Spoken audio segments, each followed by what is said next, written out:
Hello, good evening and welcome. My name's Sally Taylor and I'm the Chief Executive of Koestler Arts. And it gives us all enormous pleasure to have you join us this evening for our second online event in collaboration with the Big Draw and their Climate of Change theme this year. For those of you that don't know about Koestler Arts, we are the UK's longest standing arts and criminal justice charity. We've been going since 1962. And every year we've run an annual awards and exhibition of work by those in secure establishments. And I'm delighted to say that this year, despite absolutely everything, has been no exception. This evening, we're looking at the processes of one of our great Koestler Award winners and one of our mentees, Sarah. Our mentoring program is one of our programs that is built on the awards for people who, having left prison, carry on with their art on release. And I'd like to thank in particular all our mentors who have worked so hard this year to carry on the mentoring arrangements that they have with their mentees, despite everything that has been thrown at all of us this year. But that's quite enough from me. I'd like to pass over to Joe, who has masterminded this evening with Sarah. So thank you so much. Please enjoy, and over to you, Joe. Good evening, everybody, and welcome to our event. My name's Jo, and I'm the Arts Manager here at Koestler Arts. It's now my great pleasure to introduce this evening's artist, Sarah. Sarah is currently, as Sally mentioned, on the Koestler Arts mentoring scheme, and she has won not one, but 2 Koestler Awards to date. She's been drawn to art and creating images ever since she was young, the process being both means of escape and of personal discovery. Sarah describes her approach to making art as sometimes bold and impulsive, but at other times delicate and introspective. But what remains clear in all her artwork is her exceptional talent.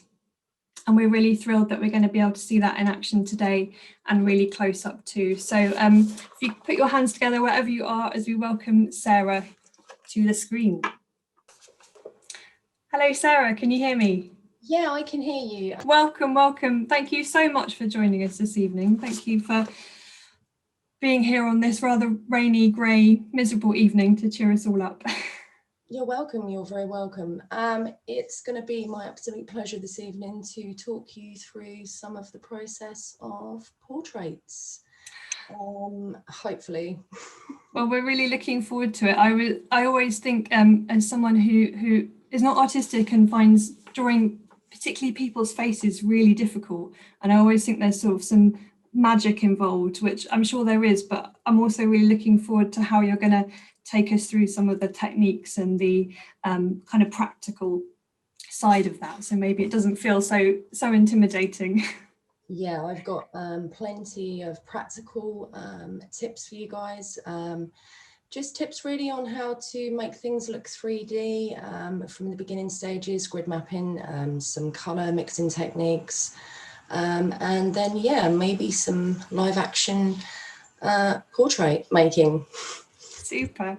Well, before we get into the actual demonstration in a moment, and then we'll have a look at a few of your artworks as well. But I just wanted to start by asking you to say a little bit about what the practice and what the sort of the doing of making art, what that means to you. So I'm inspired. Most of my inspiration comes from everyday life.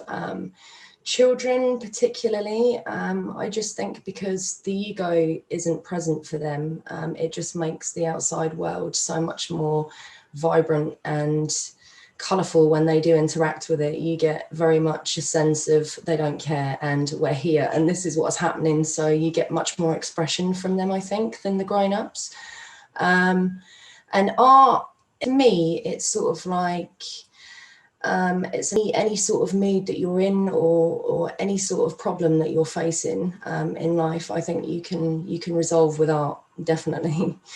It can be resolved, and it sends a strong message as well of where we are mentally. I think sometimes it conveys a visual representation of mini snippets of our souls, so to speak. So that's what it means for me. You get to look at the inside, what's going on inside my mad world. So yeah.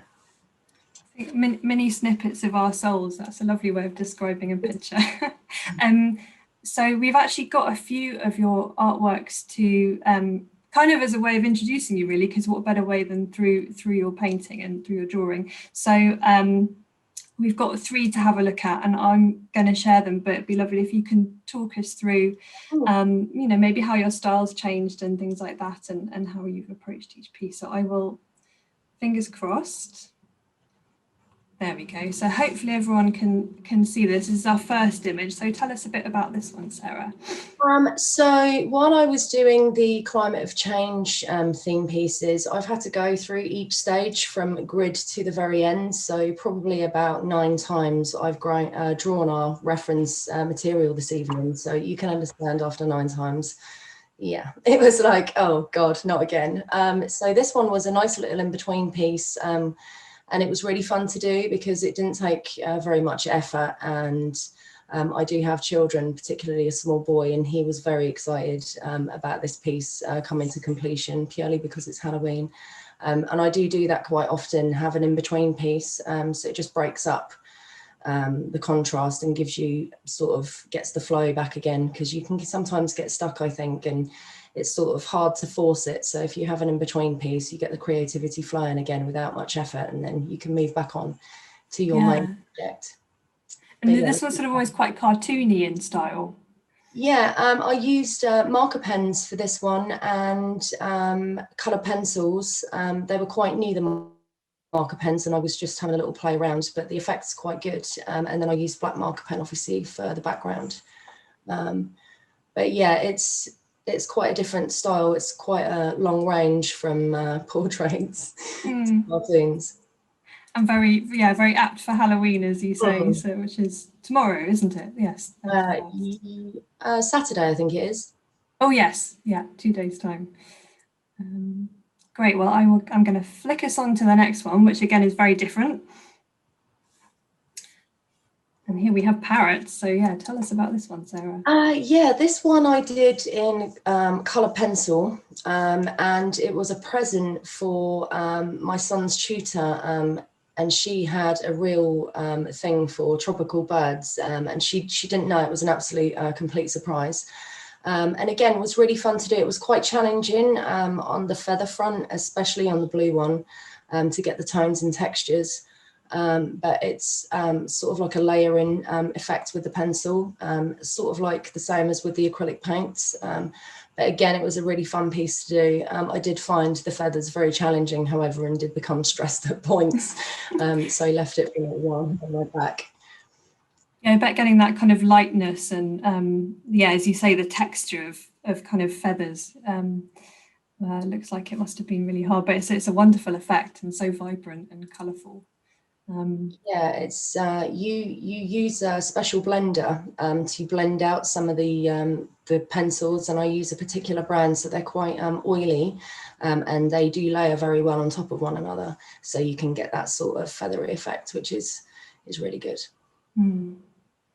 Well, that kind of same vibrancy is one of the things that I absolutely love about our third and final picture from you, which I'll move on to now. But I find this one so striking and interesting. Can you tell us a little bit about this piece? This one is of my son, James, and I actually did this piece for the Tate Exchange for the Koestler, and it was about how the elderly are viewed within society. And again, I think that, everything that is in the future lies here with our children, and they're going to learn from us. So, climate of change, how we treat the elderly. The paint represents like tribes of past and our elders and ancestors, and they would have used tribal paint, and they very much respect their elders, and it kind of flowed from that. But it was a very interesting piece to do. It took a very long time, And I learned lots about myself and lots about technique as well when I did this one. Yeah, it's a really powerful piece, very, very striking, and kind of it's both realistic but unusual at the same time. So yeah, thank you for sharing those with us. I'll attempt to stop sharing my screen now. So we're back. And now it's time, well, now it's time to move on to the demonstration part of the evening. But first of all, I can just see a flash of her in the background. We very much introduce you as particularly as a portrait artist, and I know you've picked someone who is very relevant to the theme, the climate of change. So can you reveal to us all who you're going to be drawing this evening? For this evening's subject, I've chosen Greta Thunberg. Ah, marvelous. So it kind of marries together your yeah, with the children and the climate of change theme, and yeah, they definitely hold the future. Yeah. Yeah. Lovely. All right. Well, what's going to happen now is I will disappear and we'll bring up your other camera so we can have a really good look at your making and your process. And I know you're going to take us through various stages, and I might ask the odd question, but we'll mostly leave it to you, and we'll enjoy watching you work. So thank you very much, Sarah. No problem. Thank you. Okay, so this evening I want to talk you guys through mainly, firstly, we're going to familiarise ourselves with some equipment. So I have got 3 brushes ranging from 3 zeros. If you can see those, can you see those, guys? Just hold those up. They're quite. Oh yeah, got them. Thanks. So probably a 0, 1, a 0, 0, and a 3 probably for this. Probably you're going to need a 15-centimeter ruler, a HB pencil, and a rubber. And there are 2 specialist pieces of equipment that you may require, which are a Posca. Can you see that? Posca marker, which is basically white acrylic paint in a pen, and a Staedtler Lumicolor permanent pencil, which I recently found is the absolute answer to my prayers when it comes to highlighting. So that's amazing. Also want to take you through this, which is called I'll just hold it up for you. Can you see? It's called a wet palette. So if you mix colour for a portrait or any sort of piece or picture, and you find yourself going back to your colours 10, 15 minutes later, and they've unfortunately dried out, you can use a plastic container that's quite deep with a preferably lock seal lid. You can put in a piece of ordinary sponge that you'd use for the dishes, cut into the same shape, if you can see that in the bottom there, just there. Oh, stupid wet. And soak that in water. And then when you mix the colours in the palette, you can put the lid on and they will stay wet for, yeah, as long as you need them. So that's a handy little tip if you your colours dry. So what else do I need to talk you through before we start? Okay, yeah, this is an interesting little thing. This is called, if you can see this, guys, I call it a colour finder. So it's basically a piece of A5 card with a 1 centimetre by 1 centimetre square just cut in there. This really helps with if you're doing dark work or light work, because sometimes the eyes can be tricky and it takes a while for them to adjust, and they can trick you into thinking that it's a colour that it's not.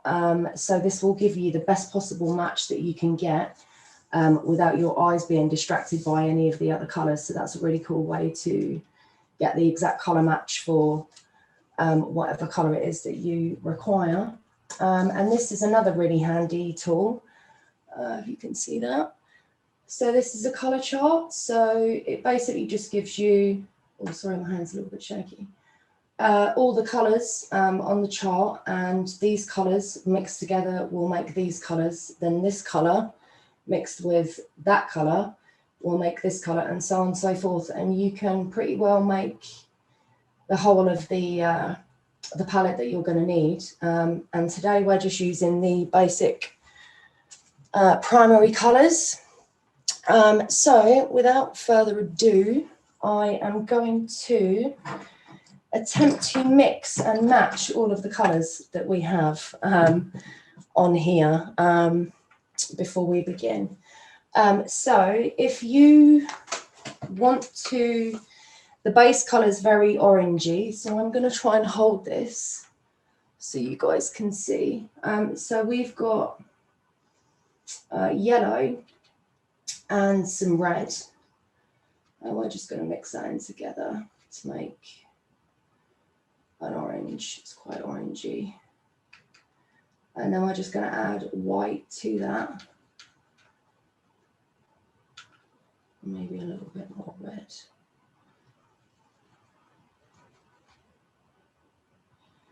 Okay. So obviously you guys are going to have way more time to colour mix, but this is the basics of it. And with the primary palette, you can actually make all of the colours that you'll need. Yeah, so it's still quite orangey. It's as good as we're going to get. Okay, so I don't know if you can see that. So with the orange that I made, I just kept adding small amounts of white and red until it's sort of like this orangey beigey sort of colour. You can see that. So that will be the base coat for the beginning of Greta. So I just quickly want to talk you through here. This is the method that I use for the subject drawing, and it's called a grid map. So it's a 10 centimetre by 10 centimetre square over Greta's face. Obviously you can expand the size or shrink the size down depending on what the subject matter is, but be warned, if you do expand too big, you can lose some of the details, which is yeah, can be complicated sometimes. So we've got the grid, and basically what happens is each of the squares on here will represent a square on the paper. So you can see we've got Greta's eye in here in this section, and we've also got it here in this section over these 2 centimetre squares, and this just means that you can get as much detail in as possible. It helps with perspective and yeah, overall sizing. So I'm gonna finish drawing a little bit of this. So also on the grid reference drawing, there are areas that I have mapped out on the face that look quite bizarre. So they're just areas that I've mapped out of shade. So when we come to putting shade around her lips, under her nose, for instance, and under her eyes, it's clearly marked out on the grid map, so we know where that's going. Not to worry too much about the grid at the moment, as paint will cover that. So I'm just going to go right in and finish.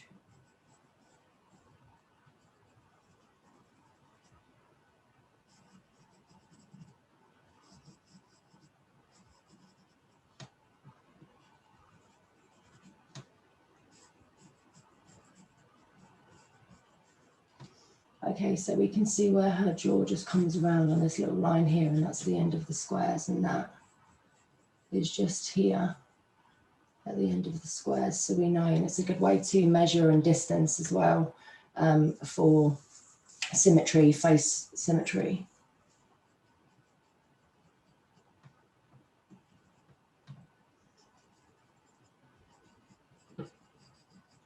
Okay, so once we've got the base coat, once we've got the grid map on, sorry. So if you guys can see this, I'm just going to take it off and lift it for you, just so you can have a look, if you can. Oh, that's great. Yeah, that's, if you just hold it there a second, we've got a really nice view of it. I think that's so helpful, Sarah. It just shows how much sort of laying the ground and preparing before you start, I how would important say that this is. is probably quite an important stage because it will determine the likeness, obviously, at the end of who it is that we're painting. So to get all those features measured correctly is quite an important stage. So I think it does help a lot. Okay, I'm going to move you guys on to the next stage, which is, I'm just going to move that down a little bit. I know the other one was rectangular the other way. This one is on its side, but the square is still the same size. So we've still got the 2 centimetre by 2 centimetres. It was just for reference for myself, so don't worry about that, guys. So as you can see, I've started layering down the base colour and it is quite orangey and it looks quite dark, but as we go through, I'll show you how to lift some of the tones to get some of the sort of 3D effect.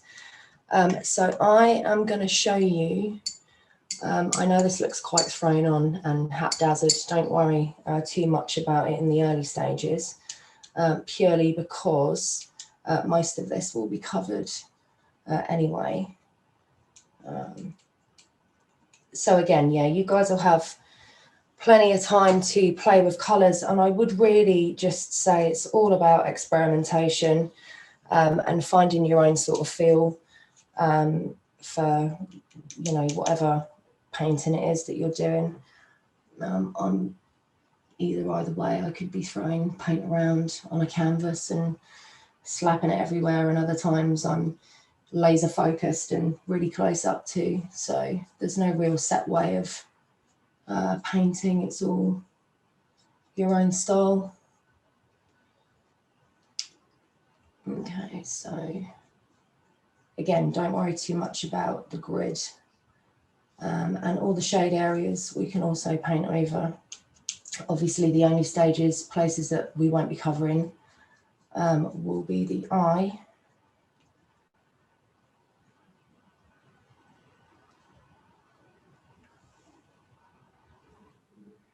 If anyone watching has a question as we go through this, do send them in to us and we'll pick them up and either ask as we go along or at the end. I'm sure it's prompting lots of thoughts from people.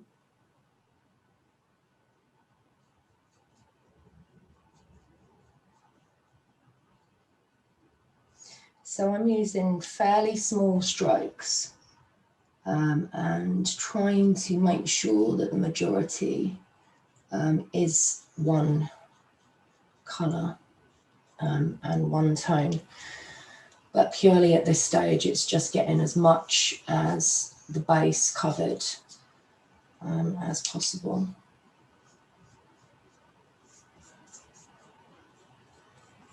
Okay. So I'm going to lift it up and show you guys now.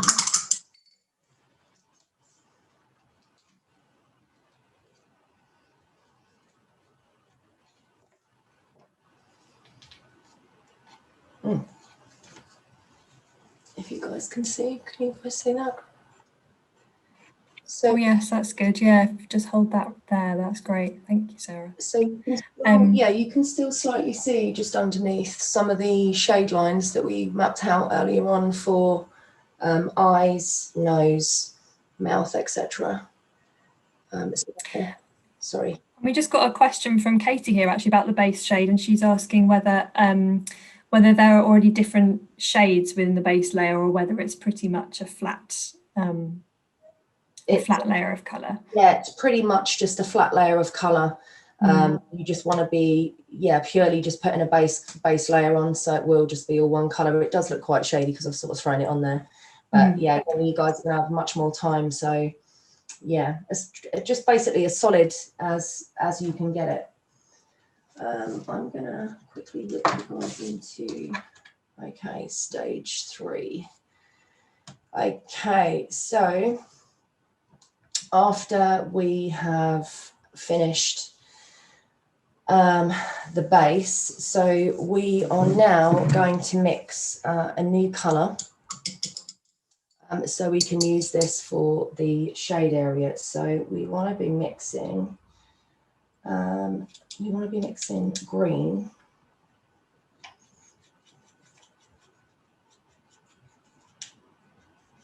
So sort of like a mossy green. And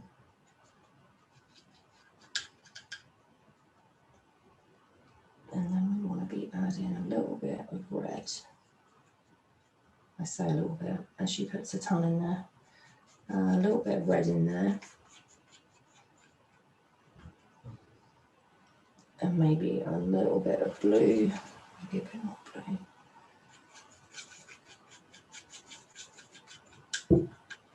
So we've got sort of like a darky brown, and we also, so I basically made green there. I don't know if you guys can see that. I made green and I added a tiny bit of red. Wasn't enough, so I added a bit more. And again, you guys can experiment with colours and tiny bits. So when I say tiny bit, I mean literally the end of your paintbrush, and then a quick mix in, and then obviously added a little bit more blue. I'm going to make another tone, more purple this time, and I'm going to add some of the base colour that we made to this purpley hue. Maybe a little bit more. So we get sort of like that grey sort of purpley, and then we add a little bit more red. And again, this is just for you guys that you have much more time. So we've got sort of like a, I don't know, I'd say sort of like a deep clay rosy sort of colour, if you guys can see that. So what I did was make purple and just added a little bit of the base coat and then tiny amounts of red, and that's made this sort of colour. So then we can go in with this colour, and where I showed you all earlier, where we mapped out all the areas for the shade. So we are just filling in those areas. We're looking here on the grid and the reference of where they would be. So you can still very slightly see the squares underneath. So we've got quite a lot of shady area underneath here. I'm just going to quickly finish some of this off for you guys so you can see. We've got some shady area coming down here, and the structure of her jaw as it comes round the shadow. So again, a good reference for you guys is something which we call a point of light. So on here, on this reference photo, the point of light is coming from above. So a good way to do this is if you think that there's a giant triangle of light above her, and every area that is within that light, it would touch the tops of. So we're looking at eyelids, cheekbones, the tip of her nose and slightly the bridge, forehead, a little bit on her chin. So just figuring out where the light goes. There's quite a few points of light on this one, but the main source comes from the top. So obviously everything will be sort of under. So these are the undertones. Again, this looks quite messy. But again, you don't need to worry too much at this stage about the messiness, because there's lots of hours and hours of blending and correcting in between stages for you guys. So not to worry too much about that. Oh, there's actually a quick tip as well. If you are anything like me and you leave your brushes in water for a day, maybe a week, you can run them if they curl on the ends and you think, oh God, you know, it's my paintbrush, it's done for.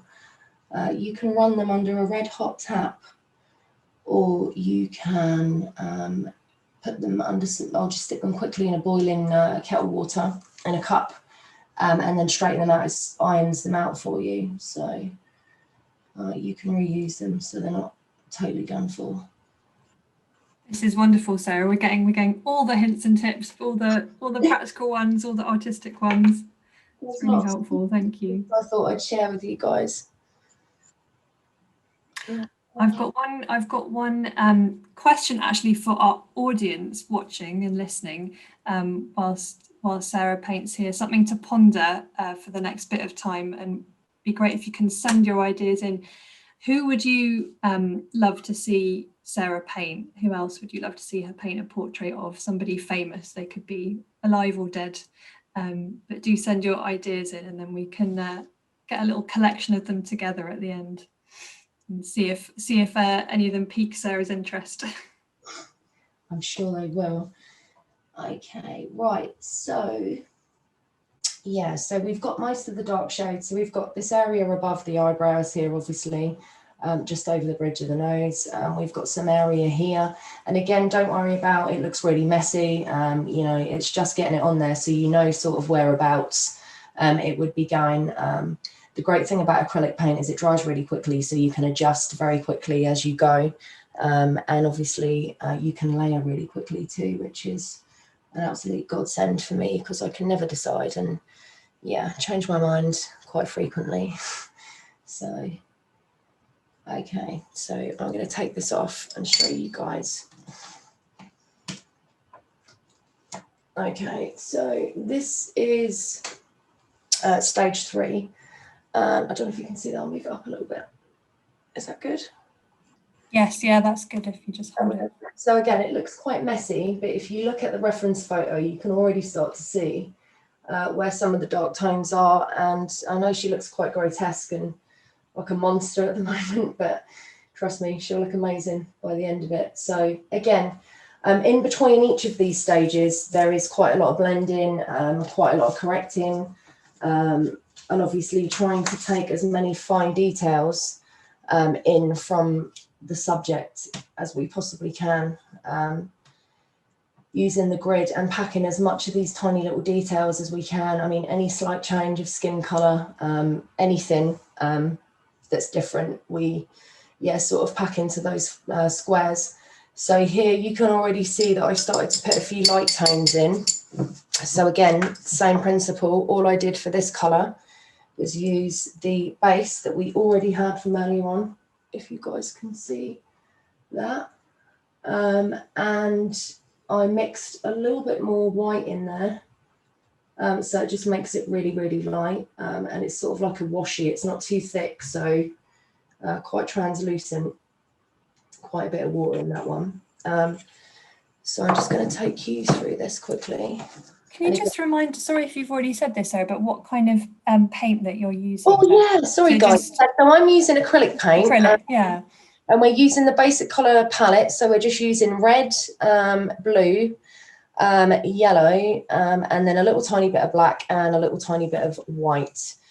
So the blue, I think, is ultramarine, and the red is cadmium red, or cadmium, however you want to pronounce that. So yeah, and it was actually a real challenge, you guys, to get to do this with the basic palette. I thought it'd be a good idea just in case you guys couldn't get hold of any specialist paints or anything. But yeah, it's absolutely 100% possible. I can vouch for that. I did it 1,000 times. Okay, so we made the really light colour and it's quite washy. Sorry for that, Joe, it is acrylic paint.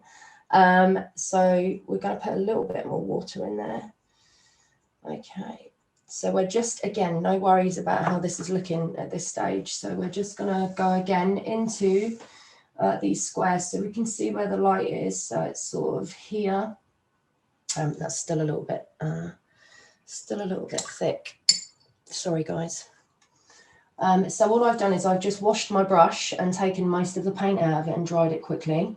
And this is sort of like a wet on wet technique, but without the wet on wet. So you've got the wet paint and you're sort of dragging it out with your wet brush that has no paint on it. So that's one technique, but it can leave it quite frosty and your edges can be quite sharp. So when it comes to blending, I tend to use the wet on wet technique. So we've got the base color, not so much the base color, but if we come to an area where it needs to be blended, say for instance here around the mouth, if I would put a bit of the base color on and then I would immediately go in with the light tone just to give it that blendy effect, or the dark tone, sorry, and then put a little bit of the light on top. So I mean, there's no particular stage that you're ever really at. I mean, you're moving through light tones, dark tones, and base color basically all the time, and it's just varying degrees of darker and lighter. And obviously, the closer you get to the end result, it sort of gets a little bit darker, deeper in in the lines. So it brings it all to life, brings it out of the paper, so to speak. Gives you that really good 3D effect. So I don't know if you guys can see that really clearly, but sort of just blended that in there. Just using, again, the base coat and a little bit of the dark, and then just popped a little bit of that lighter colour that we made here just on top. So these 3 colours are the main colours that you're going to be using throughout. So blending, sort of mixing in the dark tones and light tones, and then blending again, and just keep adjusting and correcting as we go. And obviously between the stages, it can take hours and hours. So don't put any pressure on yourself too much to get everything perfect.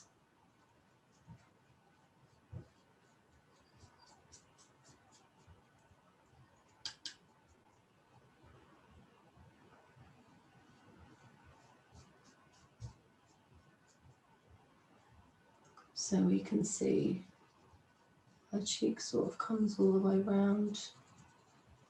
And there's the light shade.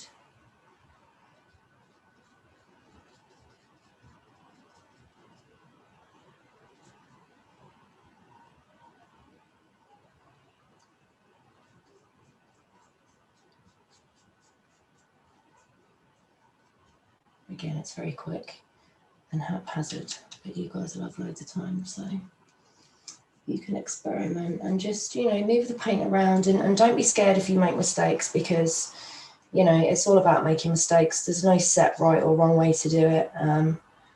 You know, it's all about experimentation, finding out what's good for you, what feels comfortable for you, finding a way that suits you in your own sort of style. Okay.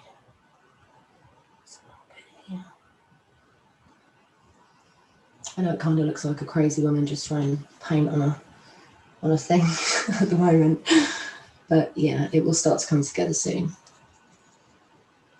Again, I can definitely see the method in it, Sarah. You can kind of see these layers starting to build up, and the face kind of emerging a lot more with each stage. Yeah, I'm just going to quickly finish this bit and move you guys on to the next one. Okay, so you can sort of get an idea from that you're filling in, or you're sticking light shade where you guys can see that. I'll move it up a little bit. How's that? I know it looks a bit ridgely. So where we had the dark before, we've got the light now in all the areas. So higher cheekbones, bridge of the nose. So we talked about the point of light reference. So pretty well everywhere that the light touches, we've put a light shade in. So we'll move you on. Okay, here we've got about another sort of 5 or so minutes on the demo. I mean, we can spill over a bit too, but just to let you know. I've got 3. I can quickly whiz you through it. So we've got here we've got some, obviously we've put the light tones in. So now we've got light tones and partial details. And what I say by partial details is, let me just use pencil for reference for you guys. So we've got here pupils for the eyes. We've got the real dark tones. So we're talking nearly black now, but not black. So you want to be mixing like a dark burgundy, like the rose clay color we mixed earlier, but very bit deeper for the eye lines, and obviously under the nostrils. And again, it's just a case of lots of layers, correcting, more layers. Yeah, lots of correcting, lots of shading, lots of blending. So that's that stage. We've got this stage, which is the next one. So we've put partial details in. We've gone again in with the dark shade, again in with the light shade, and we've put some more details in. So now you can really see how her mouth's sort of accentuated, and we've got very dark underneath her nose there, and her eyes. The pupil is very rarely ever just pure white. So really pay attention to that. It can really make it look a little bit odd if they're really, really white and everything else is all really good and blended. So that's that sort of stage. Try and move quickly as we can through it for you guys. That's all right. We've got time to linger on the later ones now. That would be nice. We can sort of have a good look at how you would sort of do the finishing touches. Yeah, so this is the second to last one, and so we finished sort of I call it a rework if we're doing anything, so we're blending and adding any more highlights or deep tones. So we've sort of reworked this one. It's a constant rework. We're reworking from beginning to end. So we've reworked it again. We've put more highlights in there. We've gone again in with the same colours that we did before, but just gentle layers and very small mark making. Now we're coming to the final stretch as well. Make those marks very small, and we want to be going quite detailed. And yeah, you can see as well, we've got the hair on this one. It's just a very dark brown at this stage. So yeah, and the eyes as well. We've got some depth going on within the eyes in this area here. Again, it does look a little bit messy, but the last hours, I would say the last 5 hours are really spent tightening everything up. And I'll probably do this process from start to finish, probably 4 or 5 times throughout a whole piece. So lots of hours. Can we have a little look at that one, that stage, just bring it up close. Oh yeah, it's definitely coming out more and more to life as we've put on more and more layers, obviously, of the light and dark. And then as we come on to the final stage, and this is the final ground. So we could have done with having another 5 hours on this, guys, so excuse, it's still a little bit rudimentary, but you get the general idea. So again, we've gone in again with all those tones, dark and light, and we've just ever so slightly changed them. And you can do that the further you go with adding that darker burgundy and again adding the white, and you can change pretty well each skin tone.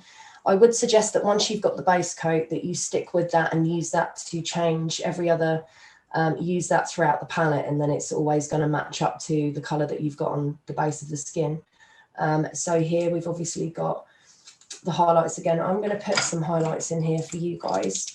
I'm going to use this really fancy new Fandangle pencil that puts white on everything that you touch with it. So we've got the highlights here. So we'd say on the inside of the eye here, it's a little bit more white. We've got the shine coming from the pupils here. Just do this real quick for you. There's a little bit here on the nose. Maybe a little on the mouth. Yeah, and guys, don't be scared to use your hands as well if you put paint on the page, and rub it in if you feel like you want to blend it with your fingers. There's no set way. You can do it however you want to, however the mood takes you. Okay, so.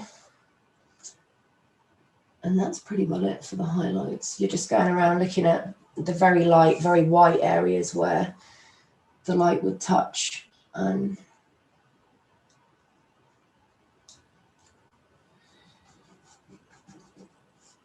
Yeah, okay, we'll lift that up for you guys, see if you can see that.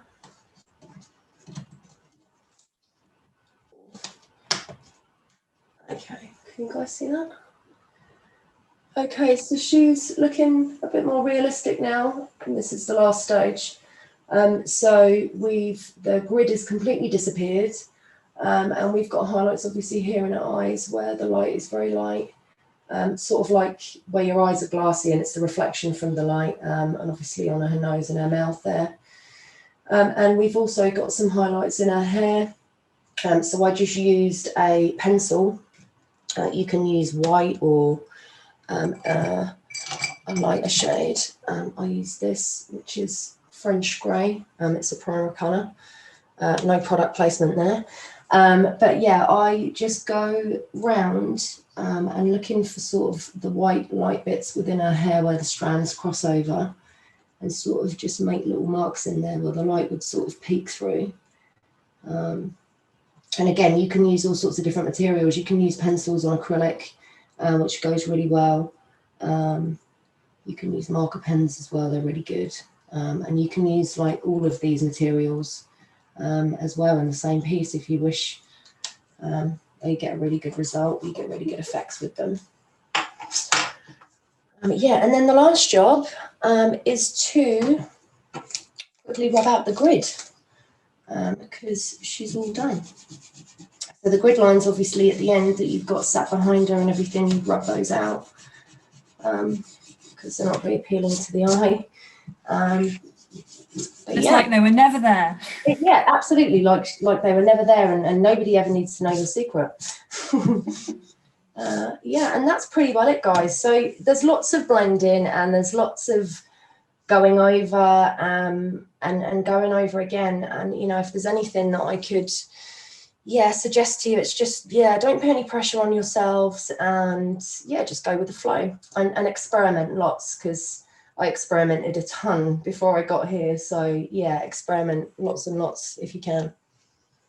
That's really good advice. Thank you, Sarah. And I mean, thank you so much for all that. I know it's been heaps of preparation getting all this ready to then take us through these different stages.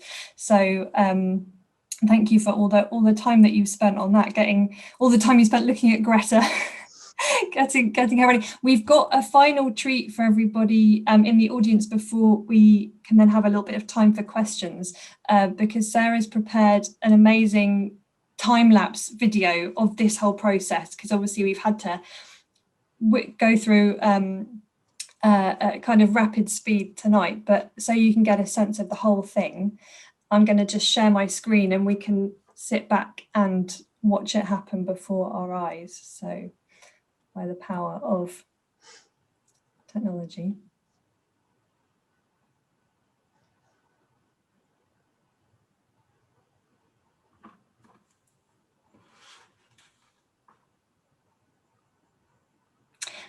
And how many, we had a question actually, Sarah, about how many hours a portrait of this size and detail would take. This one took me probably about 12 or 13 hours all in, but there was lots of adjusting and lots of sharing, lots of shading and blending, and I did have long periods in between where I thought I was going to give up on Greta because she was very testing, but we stuck through. So it was about 11, 12 hours. Gosh, yeah. So, I mean, it's not surprising given the detail, but that's, a good chunk of time. And do you tend to sort of work in, those stages and then leave it and come back? It depends. I mean, sometimes I can work for 6 hours and absolutely it feels like 10 minutes have gone by and I'm like, oh my God, where's the day gone? And then other times I can work for a couple of hours and it will just seem like I've absolutely got nowhere and made no progress whatsoever. And sometimes I'll get stuck and find it really difficult to continue, thinking that there's something off or something out. And if this does happen, I usually go to bed, sleep on it, get fresh perspective. I come back the next day, I'm like, I can see it now. So that's handy to know. So if you guys are ever struggling with getting it out or the creative block comes on, have a sleep. Tomorrow's another day. I love in this film how, because it's speeded up so much, when you're adding certain colours, it looks like you're using a wand to kind of put a magic sparkle over her.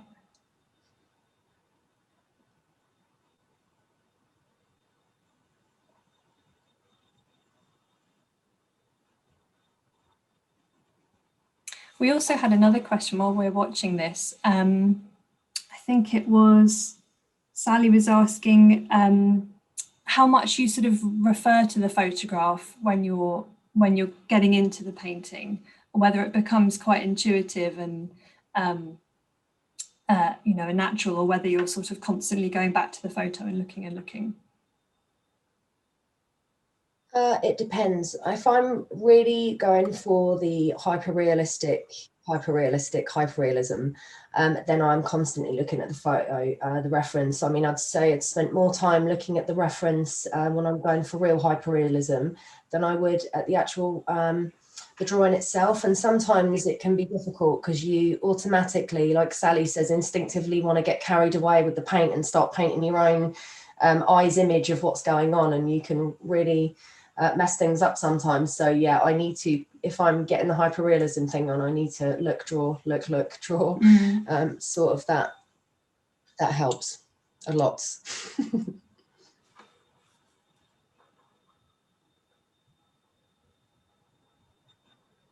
And do you tend to mostly work from photographs? This is another question from the audience. Or do you ever like working from life as well?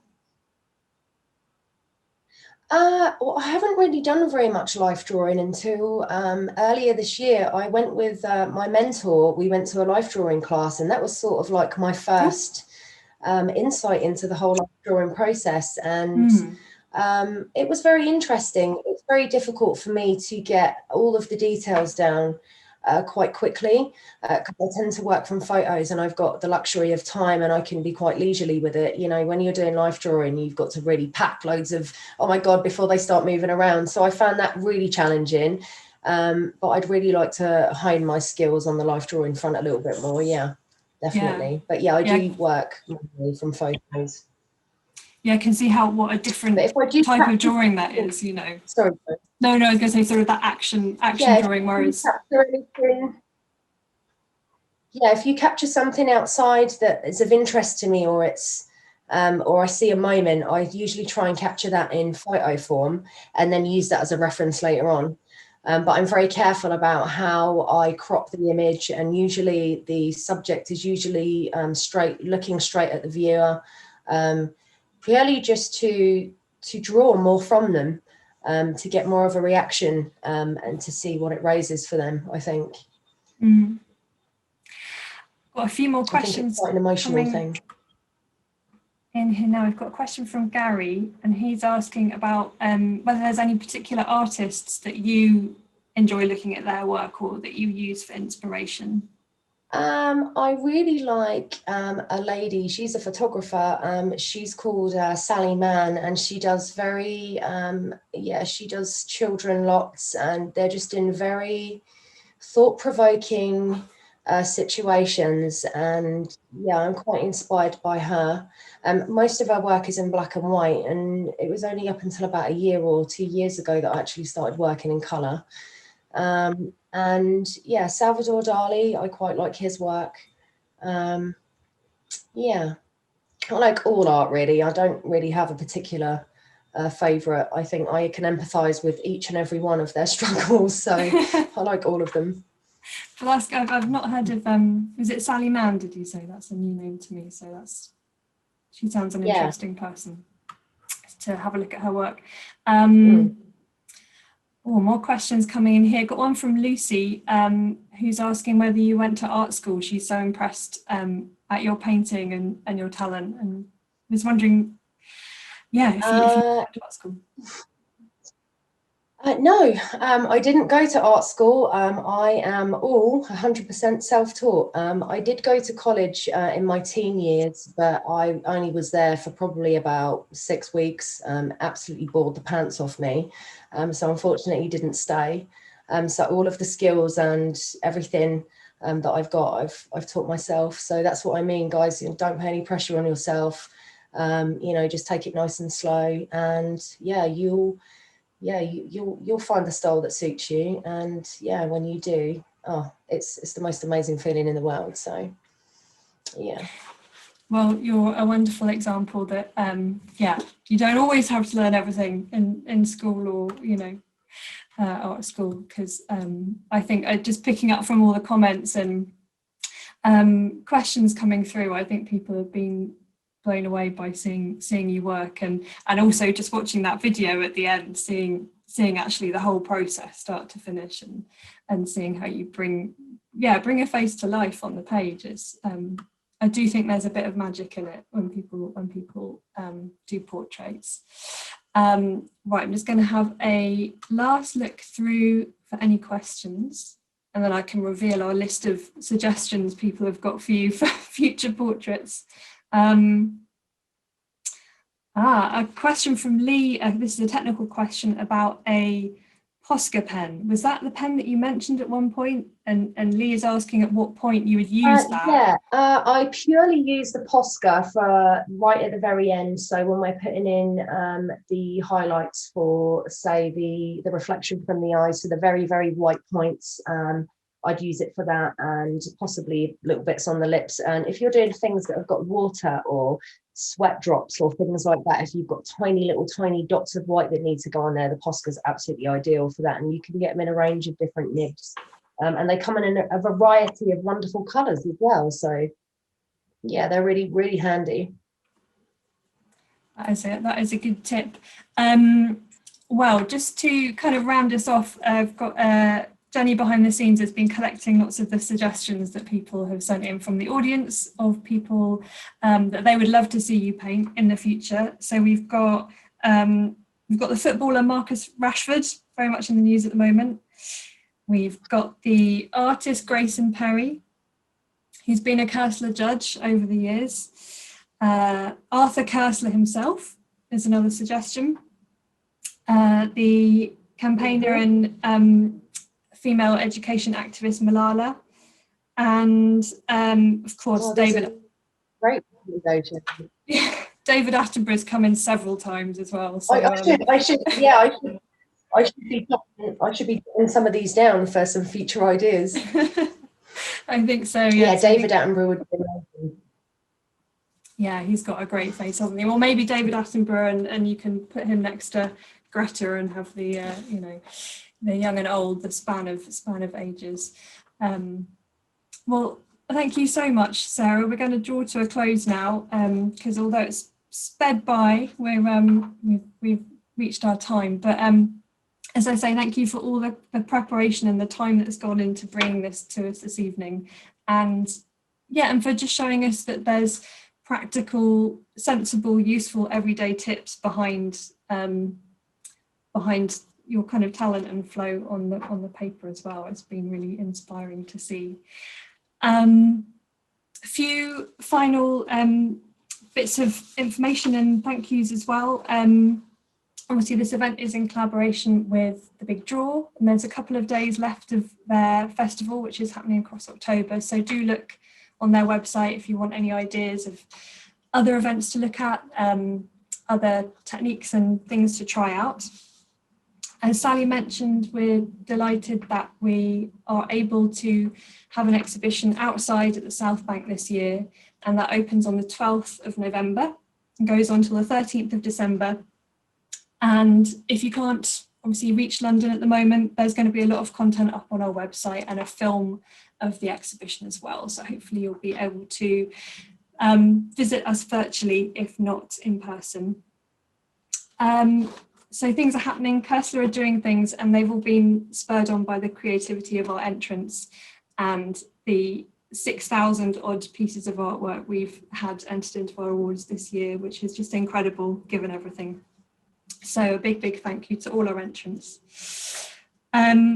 Also, a few more thank yous. Thank you to Jenny from Koestler, who's been behind the scenes, making everything work this evening. Thank you to her for her invaluable technical support, and obviously everyone in the Koestler team as well. Thank you at home or wherever you are for watching and being part of our event this evening, for all your questions and ideas and support for Sarah tonight. It's been really special to have you here, and we're very grateful for your time. And I think that's it. So just one more thank you to Sarah for everything. Thank you. Absolute pleasure, guys. Thank you very much for having me, and it was great to share everything with you. And we look forward to seeing who you'll paint next. I'm sure it'll be David Attenborough. So that's it from us for this evening. Thank you again, everyone, and goodbye.